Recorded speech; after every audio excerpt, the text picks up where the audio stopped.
पंचायत के बाद नगर पालिका की मांग, अध्यक्षों ने लगाई वित्तीय अधिकार की गुहार, मंत्री से लेकर बीजेपी दफ्तर तक पहुंचे, कोई इन मानियों की परेशानी तो समझे। कुछ दिन पहले ही सीएम शिवराज सिंह चौहान ने पंचायतों के संचालन का अधिकार सरपंचों को लौटाया है, जिसके बाद अब नगरपालिका अध्यक्ष भी मांग करने लगे हैं कि उन्हें भी वित्तीय अधिकार दिए जाएं। गुरुवार को नगरपालिकाओं के अध्यक्ष भोपाल बीजेपी दफ्तर भी पहुंचे।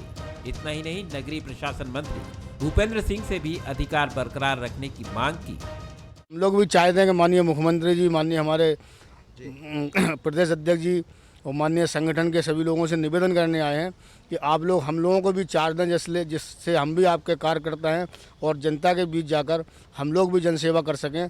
कि चुनाव नहीं हुए हैं या तो चुनाव करा लिए जाते तो सही रहता, और 90% जनता अभी भी जो है वो हमारे ही पास आती है, लेकिन हम उस अधिकार से काम नहीं कर पाते हैं। तो मुझे लगता है कि एक मौका हम लोग को देना चाहिए, क्योंकि हम लोग इस तरह से अपनी जनता जनार्दन को नहीं देख सकते। पंचायत प्रतिनिधियों को जब अधिकार वापस किए गए तो हिदायत भी दी गई कि गड़बड़ी की शिकायत ना आए। साथ ही जिस वक्त ये फैसला हुआ था उस वक्त कोरोना की तीसरी लहर भी आने वाली थी। ऐसे में पंचायतों में वित्तीय अधिकारों की जरूरत भी महसूस की गई। लेकिन यही दर्द नगरीय निकायों का भी है। लंबे समय से जनप्रतिनिधि के अधिकार सस्पेंड हैं। नगरीय निकाय की आप बात कर रहे हैं तो ये निर्णय सरकार को करना है, और निश्चित ही जो सही फैसला होगा, जो ठीक होगा, नियमों के अधीन होगा, वो सरकार और माननीय मुख्यमंत्री जी लेंगे ही। देखिए, नगर पालिका अध्यक्षों को चाहिए कि सरकार पे इस बात पे दबाव बनाए कि निष्पक्ष चुनाव हों, और सारी प्रक्रियाएं जो शासन की वजह से रुकी पड़ी हैं उनको शासन को समय पे चुनाव करा देने चाहिए। आम जनता का नुकसान होता है, कितना जनता परेशान है। अगर वहाँ पे प्रशासक बैठे हुए हैं, अगर जनप्रतिनिधि होंगे वार्ड स्तर पर हर जगह, तो काम करेंगे। पंचायत हो या नगरीय निकाय, यहाँ लोग सीधे अपने नेता के पास काम लेकर जाते हैं। छोटी से छोटी समस्याओं को सुलझाने में भी जनप्रतिनिधि अपनी भूमिका निभाते दिखते हैं। ऐसे में अगर लंबे समय से अधिकार सस्पेंड रहेंगे तो अंदाजा लगाइए कि जनप्रतिनिधि कैसा महसूस करते होंगे। वैसे लोगों के काम के लिए ब्यूरोक्रेसी भी मौजूद है, लेकिन कहीं न कहीं इसका दबदबा भी सवालों के दायरे में है। ऐसे में ये बहस भी खड़ी होती है कि क्या जनप्रतिनिधियों के प्रशासकीय अधिकार सरेंडर होने चाहिए। नमस्कार, मैं हूं शरद द्विवेदी और हमारा आज का मुद्दा है अधिकार मांगे शहर। ये मसला तो यूं आपको सिर्फ प्रशासकीय अधिकारों का दिखता है, लेकिन अपने पीछे कुछ गंभीर सवाल भी लेकर चलता है। हमारा लोकतंत्र जिस तरह से इसकी पूरी संरचना है, डिज़ाइन किया गया है, इसमें भूमिकाएं अलग अलग हैं। कार्यपालिका, न्यायपालिका और पॉलिटी, जिसको हम राजनीतिक व्यवस्था कहते हैं। और यही वजह है कि इनमें से कोई भी एक तंत्र अगर अपनी भूमिका किन्हीं कारण से नहीं निभा पाता है तो उसका प्रेशर उस दूसरे तंत्र पर भी बहुत तेज़ी से पड़ता है जो सहयोगी भूमिका में होता है, और वो भी प्रॉपरली फंक्शन नहीं कर पाता। अब अगर कोविड की वजह से या इसी से संबंधित अन्य कारणों की वजह से, मेनली तो कोविड ही आप कहेंगे, अगर चुनाव टले हैं नगरीय निकायों के, तो क्या ये व्यवस्था एक संवैधानिक व्यवस्था का रूप भी लेना चाहिए इसको, कि ऐसी परिस्थितियां अगर बनती हैं तो इन परिस्थितियों में प्रशासकीय अधिकार, और जब तक अगला निर्वाचन नहीं होता है तब तक क्या कुछ ऐसी व्यवस्था की जा सकती है जिसमें जो पिछली बार के चुने हुए जनप्रतिनिधि हैं वही एक तरह से कंटिन्यू करें। जैसा आप कई बार सरकारी व्यवस्था में देखते हैं कि आप एडहॉक के नाम पर चीफ सेक्रेटरी लेवल तक के अधिकारी को एक संविदा नियुक्ति देकर आप किसी न किसी रूप में, भले ही सलाहकार या ओएसडी, कोई भी जिम्मेदारी देकर आप उसको तैनात कर देते हैं। लेकिन चूंकि यहाँ ये मसला अटक जाता है और फिर सारी व्यवस्था चली जाती है उस ब्यूरोक्रेसी के पास, उस कार्यपालिका के पास, जो इसमें पॉलिटी के निर्देशों के अनुसार काम करती है। अब यहाँ समस्या यही है कि आम व्यक्ति एक पार्षद से तो मिल सकता है, लेकिन अगर वो किसी तहसीलदार या एसडीएम के पास जाता है तो उसको थोड़ी कठिनाई तो होती है, या कई बार आप कह सकते हैं कि बहुत अधिक कठिनाई होती है। और इन परिस्थितियों में उसको वो मुस्कुराता हुआ पार्षद अपने क्षेत्र का पुरुष या महिला बहुत याद आता है, जो उसके हर काम के लिए कहता था, अरे राम बाबू नहीं हुआ अभी तक, नहीं मिला अभी आपको, नहीं मिला आधार कार्ड, चलो मैं चल रहा हूँ। अरे ऐसी कैसी बात कर रहे हो आप, इतने दिन हो गए। और फिर उसके सामने जाकर वो संबंधित अधिकारी पर भी अपना एक दबदबा दिखाने की कोशिश करता है और प्रसन्न मुख से दोनों वापस लौटते हैं। तो ये प्रश्न भी है हमारे लिए कि आखिर क्या हम इस व्यवस्था को कोई ऐसा विधिगत नियम और स्वरूप में बदल दें कि अगर किन्हीं कारणों से चुनाव नहीं हो रहे हैं तो कम से कम जनप्रतिनिधि के कुछ आचरण और व्यवहार तो वैसे रहें जैसे उसके निर्वाचन रहते हुए थे। कई बड़े सवाल हैं, आज इसी पर हम बात करेंगे। जो हमारे साथ मेहमान हैं उनसे मिल लीजिए। संदीप पौराणिक जी हैं मेरे साथ भोपाल स्टूडियो में, वरिष्ठ पत्रकार, राजनीतिक विश्लेषक, बहुत स्वागत करता हूं। हमारे साथ हैं डॉक्टर हितेश वाजपेयी, जो बीजेपी के वरिष्ठ नेता, प्रवक्ता और नागरिक आपूर्ति निगम के पूर्व चेयरपर्सन रहे हैं, और चौधरी राकेश सिंह चतुर्वेदी हैं, सीनियर लीडर कांग्रेस के, पूर्व मंत्री और पूर्व वरिष्ठ विधायक। बहुत स्वागत करता हूं चौधरी राकेश सिंह जी का भी। संदीप जी, पहली टिप्पणी आपकी, फिर मैं आगे बढ़ता हूं। देखिए शरद जी, राजनीति में अगर हम देखें, सत्ता के तौर पर देखें, तो गांव की सबसे निचली इकाई पंचायतें होती हैं और शहरी इलाके में नगर पालिका, नगर निगम होती हैं। स्वाभाविक सी बात है कि जब जनप्रतिनिधि, निर्वाचित जनप्रतिनिधि संचालन करता है तो जनता की समस्याओं का बेहतर तरीके से निदान होता है, क्योंकि वो जनता को समझता है और जनता सीधे उसके पास बेहिचक मिल लेती है। दूसरी तरफ जब प्रशासनिक लोगों के हाथ में कमान आ जाती है तो वो अपने नज़रिए से काम करते हैं, क्योंकि वहाँ की स्थितियों से वो मूल रूप से वाकिफ़ नहीं होते, वो होते कहीं और के हैं और काम कहीं और करते हैं जी। स्वाभाविक सी बात है कि वो निर्वाचित जनप्रतिनिधि जो इस समय बाहर बैठे हुए हैं कुर्सी से, वो चाहते हैं उन्हें ताकत मिले और वो अपनी जनता के अनुरूप काम करे। ये बात बिल्कुल सही कही आपने कि एडहॉक जैसी व्यवस्था या कुछ ना कुछ रास्ता तो आपको निकालना चाहिए, क्योंकि जो काम जनप्रतिनिधि के माध्यम से हो सकता है वो काम प्रशासनिक मशीनरी के जरिए नहीं हो सकता, क्योंकि जिसको आप ये प्रशासक की जिम्मेदारी सौंपते हैं वो पहले से ही इतने काम में उलझा हुआ होता है कि वो इस तरफ ध्यान नहीं दे पाता। लिहाजा जनता की दूरी बढ़ जाती है और वो परेशान होती है। इसलिए ये जनप्रतिनिधि अपना अधिकार मांगने पहुंचे हैं सरकार के दरबार में, और सरकार को इसे गंभीरता से भी लेना चाहिए, क्योंकि पंचायत में वो फैसला कर चुकी है।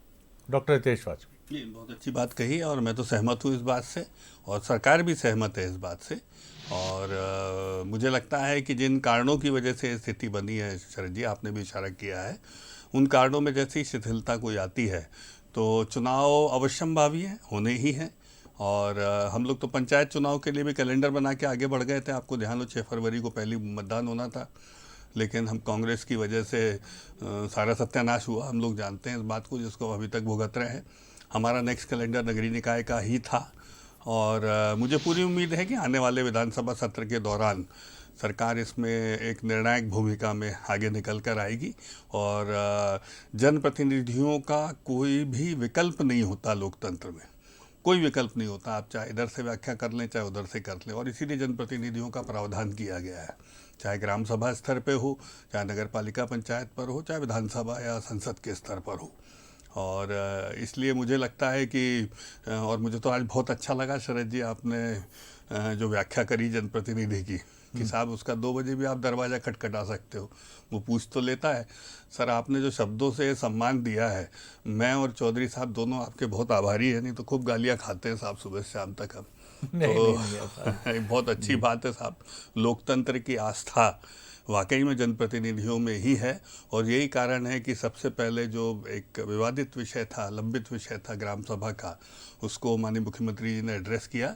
मुझे पूरी उम्मीद है कि शासन आप सबकी बातों को गंभीरता से सुनते हुए जल्दी ही इस दिशा में अपने विचार आपके सामने रखेंगे। चौधरी साहब, आप अपनी बात सहमति के इसी अंदाज में रखेंगे या आपका अंदाज़े बयां कुछ और है, ये तो आप ही बेहतर हमें समझाएंगे। बहरहाल अब आपकी बारी जी। मैं इस पर सहमति व्यक्त करता हूं, और मैं धन्यवाद आपको देता हूं कि आपने जब सरपंचों के अधिकार वापस हुए थे और डिबेट में मुझे बिठाला था, तब भी मैंने यही बात कही थी कि 73वें और 74वें संविधान संशोधन के अनुसार इन दोनों ही लोगों को अधिकार मिलना चाहिए। बिल्कुल, आपने बहुत बखूबी, बहुत बेहतर, आपने बेहतर व्याख्या की है संसदीय प्रक्रिया की, लोकतांत्रिक व्यवस्था की। मैं इससे और नीचे जाना चाहता हूं कि ग्राम सभाएं कभी खत्म नहीं होती, ग्राम सभाएं हमेशा जीवित रहती हैं। आपने पंचायतें जीवित कर दी, उनको फाइनेंशियल पावर दे दिए, तो वहां पे काम सुचारू रूप से चलने लगा। जो प्रगति के कार्य थे, मनरेगा के कार्य थे, अन्य कार्य थे, तो अब वो सरपंच की सील और पंचायत का काम बखूबी चलने लगा। परिस्थितियां जो भी रही हो, सत्यानाश किसी ने भी किया हो, कोई 27% ना दे पाया हो, जो भी परिस्थिति बनी हो, बहरहाल वो काम अच्छा हुआ और काम चल रहा है। दूसरी बात जब उठी थी तब आज मैं कह रहा हूं इस बात को कि सिर्फ अध्यक्ष को पावर देके आप नगरीय प्रशासन की परिषद को आप सुदृढ़ नहीं कर सकते। यहां मैं इस बात पे आपको बल देना चाहता हूं कि नगरीय परिषद, नगर पंचायतें, नगर पालिकाएं और नगर निगम ये अकेले अध्यक्ष से नहीं बनती, ये परिषद से बनती है।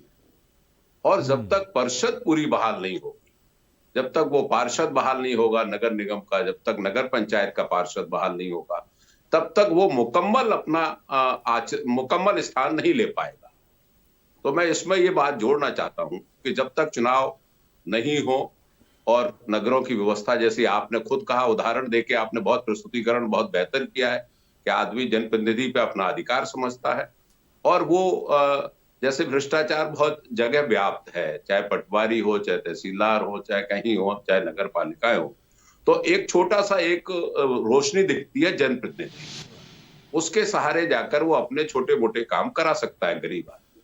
तो मैं इस बात का पक्षधर हूं। आज डॉक्टर वाजपेयी साहब से भी इस बात के लिए गुजारिश करूंगा आपके पैनल के माध्यम से कि पूरी परिषद बहाल हो, पार्षद बहाल हो और अध्यक्ष भी बहाल हो। जब तक आप चुनाव नहीं करा पा रहे हैं जी। आप एक वरिष्ठ अधिवक्ता भी हैं और कानून के गंभीर जानकार भी हैं।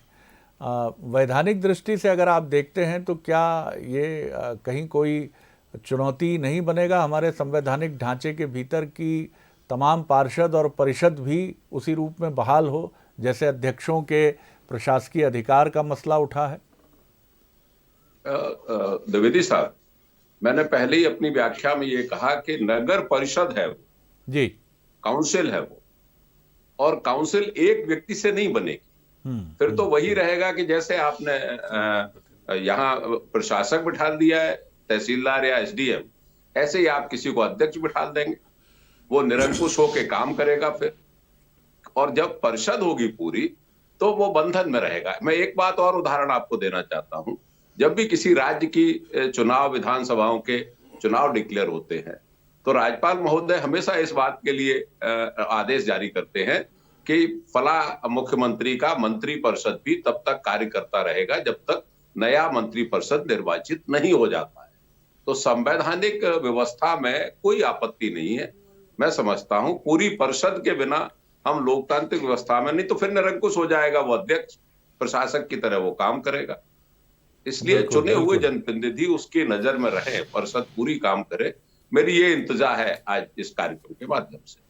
भले ही मेरे इस रवैये को राजनेताओं के प्रति सदाशयी माना जाए, पहले डॉक्टर साहब अपनी बात कह लें संक्षेप में, फिर मैं आता हूं। मैं ये कहना चाहता हूं कि मैं बिना किसी लाग लपेट के और सांस लिए चौधरी साहब ने और आप सब ने जो प्रस्ताव रखा है, विद्वत जनों ने, जो प्रबुद्धजन भी आज हमारे कार्यालय आए थे, उन सभी लोगों के प्रस्ताव का, उन प्रबुद्धजनों का और आप विद्वत जनों के प्रस्ताव को हमारे जो प्रशासकीय शिरोमणि हैं मुख्यमंत्री जी के समक्ष ये जरूर पहुंचा होगा।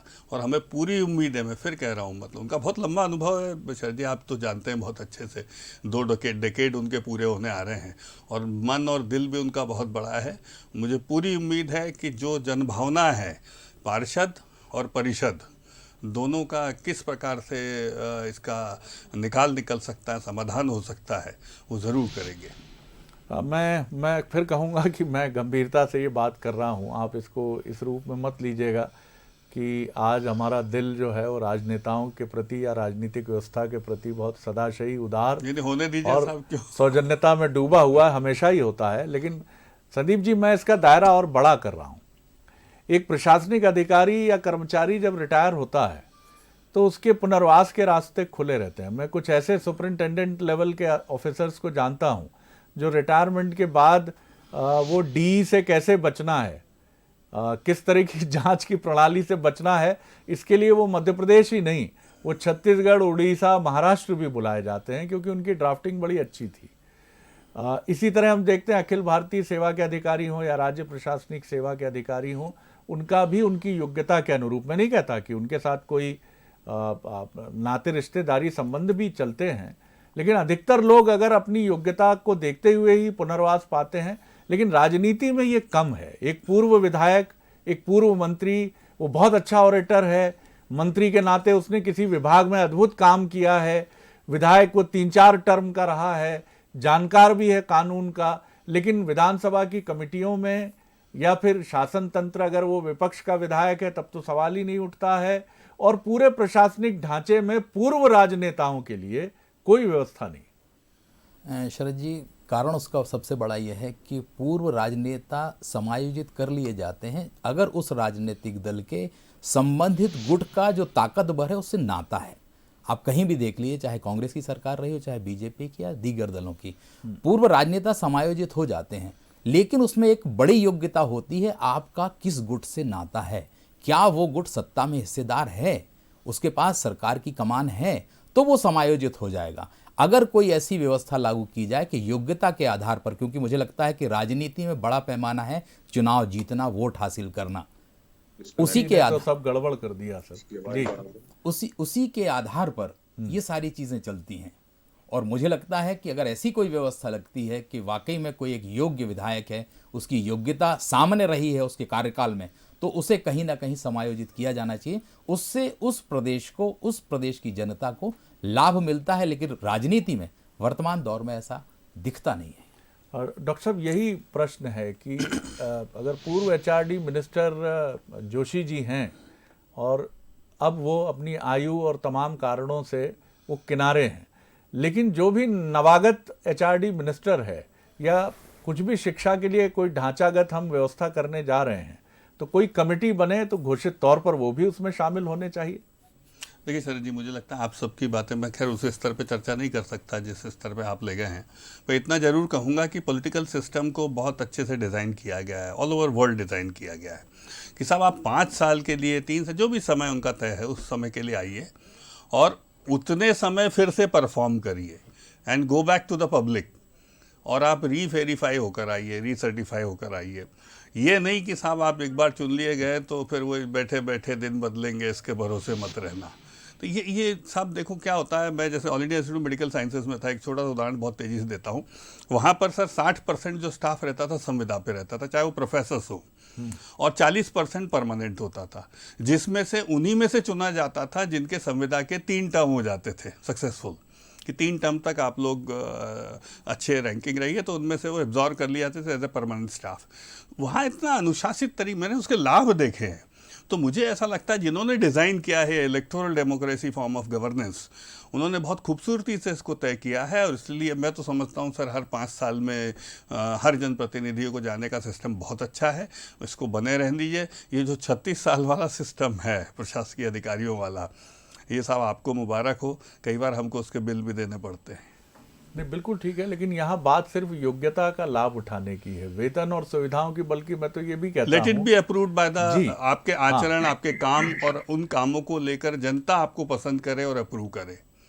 चौधरी साहब हैं हमारे साथ, जो संसदीय विधा के एक बहुत जानकार व्यक्ति हैं, मतलब वो मैं बेहिचक कह सकता हूँ कि वो उन चुनिंदा राजनेताओं में से हैं जो पार्लियामेंट्री प्रोसीजर को बहुत अच्छे से समझते हैं। लेकिन अगर आप उसको बाहर से बैठकर देखते हैं, कम से कम कोई ऐसी कमेटी हो कि इसको स्ट्रेंथन करने के लिए, हर चीज़ का वेतन और गाड़ी भत्ते से संबंध नहीं है। बात यह है कि आप किसी की योग्यता का भी सम्मान किस तरह करते हैं। कई बार आप कहते हैं मैं तो सुझाव देना चाहता हूँ, मध्य प्रदेश में एक सलाहकार आए थे, जाने माने कृषि विज्ञानी की उनकी छवि थी, और वो कह के ये चले गए कि साहब यहाँ तो मुझसे ये कहा गया कि आप गौपालन पर अपनी राय दीजिए, तो मुझे लगा मेरी योग्यता नहीं है। राकेश जी, ये विसंगति तो है, राजनेताओं में भी एक बड़ी ब्रीड है जिसका लंबा अनुभव है, और बात मैं फिर कहूँगा कि ताकत, शक्ति और वेतन के इर्द गिर्द नहीं है। बात है कि आप उनका यथोचित सम्मान भी करते हैं, उनकी कंसर्निंग पार्टी में भी और अपोजिशन पार्टी में भी। आदरणीय द्विवेदी जी, हर विद्वान व्यक्ति अपनी जगह बना के रखता है, और कोई भी माननीय मुख्यमंत्री हो, एक व्यक्ति इतना सारे विषयों का ज्ञाता नहीं होता है। और जो विषय जब वो पद पर विराजमान होते हैं तो अपने ऐसे सलाहकार ऐसे नियुक्त करते हैं वैधानिक तरीके से और व्यक्तिगत तौर से भी, कि जो उस विषय के विशेषज्ञ हैं। और मैं ये मानता हूं जीवन में कि जो व्यक्ति जिस विषय का विशेषज्ञ है वो भले ही रिटायर्ड हो जाए, भले ही राजनीति से रिटायर्ड हो जाए, भले ही प्रशासनिक पद से रिटायर्ड हो जाए, लेकिन उसकी योग्यता को दरकिनार नहीं किया जा सकता। और अच्छे मुख्यमंत्री, अच्छे मंत्री ऐसे सलाहकारों की मदद हमेशा लेते हैं, जिनका आप भी जिक्र कर रहे हैं कि अन्य प्रदेशों में जाते हैं। एक बात मैं जरूर आदरणीय वाजपेयी साहब की बात को, चाहे इसको कि जब अपन इनको रिस्टेट कर रहे हैं, तो मैं कहना चाहता हूं कि ये परंपरा नहीं बने लोकतंत्र में, क्योंकि एक तरीके से मेरे जैसा व्यक्ति ये भी सोचता है कि उन चुने जाने वाले जनप्रतिनिधियों का भी इसमें अहित है, उनका भी अधिकार खत्म हो रहा है, जो सही समय पे चुनाव होते और चुन के वर्क करते। इसलिए ये परंपरा नहीं बनना चाहिए, इसको तो जितनी जल्दी टेम्परेरी रूप में अख्तियार करें। जैसा मैं समझ रहा हूं वाजपेयी साहब जिस मनसा से बैठे हैं और जिस मनसा से आज महिलाएं अध्यक्ष मिलने गई हैं बीजेपी कार्यालय, तो मुझे तो ये लग रहा है शरद भैया कि 100% ये निर्णय करा के ही मानेंगे ये। लेकिन ये परंपरा नहीं बने, इसको जितनी जल्दी हो सके चुनाव में परिणत किया जाए, ताकि नए जनप्रतिनिधि जिनके अधिकार है वास्तविक, जो वंचित हैं, अगर चुने जाते तो अभी काम कर रहे होते, तो उनके अधिकार खत्म ना हो, लोकतंत्र बहाल बना जाए। बिल्कुल। और मुझे लगता है कि इस पर भले ही ये प्रेसिडेंस ना बने, ये नज़ीर ना बने, लेकिन इसकी कुछ मोडालिटीज़, इसकी रूपरेखा तय होनी चाहिए कि अगर पूरी परिषद बहाल की जाती है तो वेतन भत्ते इत्यादि भले ही स्थगित रहें, क्योंकि एक राजनेता की रुचि मैं फिर कहूँगा कि वेतन भत्तों से अधिक जनसेवा में और अगले चुनाव को जीतने के लिए रहती है। तो उसकी तो रुचि सर्वाधिक इसी में रहेगी कि भैया मुझे वो कागज़ तो ले जाने दो आम आदमी से अपने अधिकारी के पास, जिससे मैं उसका काम अधिकार से फिर करा सकूं। अभी तो आपने वो अधिकार ही छीन लिया, तो ये महत्वपूर्ण चीज़ है। संदीप जी, आपकी राय इस पर? शरद जी, मुझे लगता है कि अगर फिर अधिकार दे दिए जाते हैं तो जनता का ज़्यादा हित होगा, क्योंकि उस जनप्रतिनिधि के सामने ये होगा कि चुनाव बहुत जल्दी होंगे और कोई भी राजनेता हो, जनप्रतिनिधि हो, वो जीतने के लिए जनता के काम ज़्यादा करेगा। मुझे लगता है कि ये व्यवस्था अगर लागू हो जाती है जिसकी मांग की जा रही है, तो जनता का हित ज़्यादा और कम समय में होगा और चुनाव प्रक्रिया तो अपनाई जानी ही चाहिए।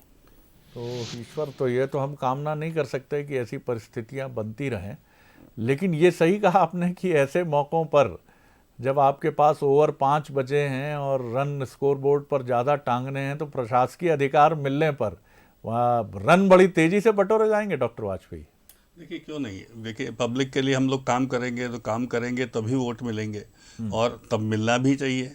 भाई यदि आप जनता के वोट, मतलब हमारे ऊपर सील लगती है, सामने आदमी अच्छा आदमी है तो अच्छा लगता है। जैसे यूपी में भी आपने देखा, हम अपने कामों को लेकर जा रहे हैं, या किसी भी इलेक्शंस में हम अपने कामों को लेकर जाते हैं और जनता अप्रूव करती है, तो मैं आपकी इस बात का स्वागत करता हूं।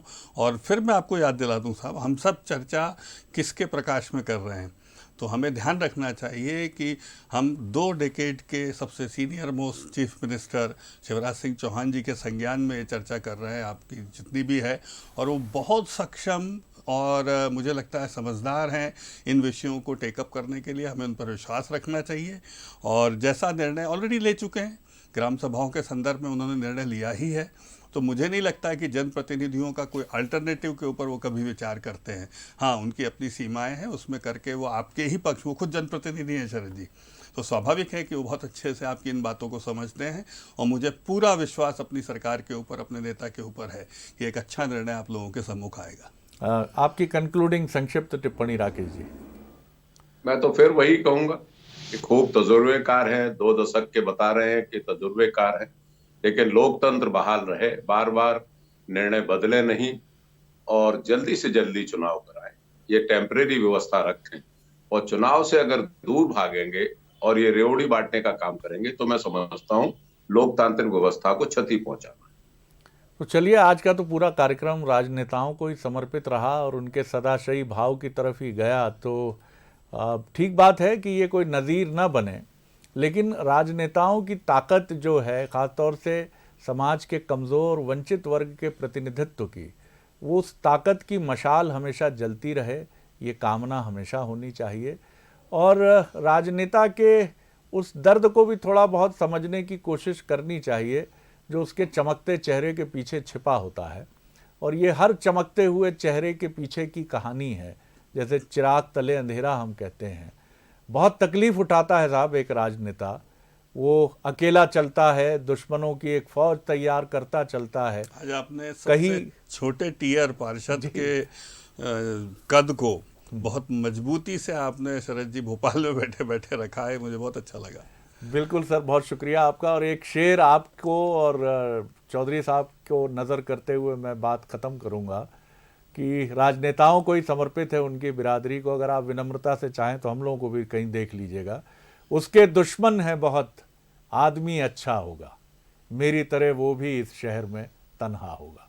बहुत शुक्रिया डॉक्टर वाजपेयी, बहुत शुक्रिया चौधरी साहब और बहुत शुक्रिया संदीप जी। आगे देखिए छत्तीसगढ़ आज का मुद्दा।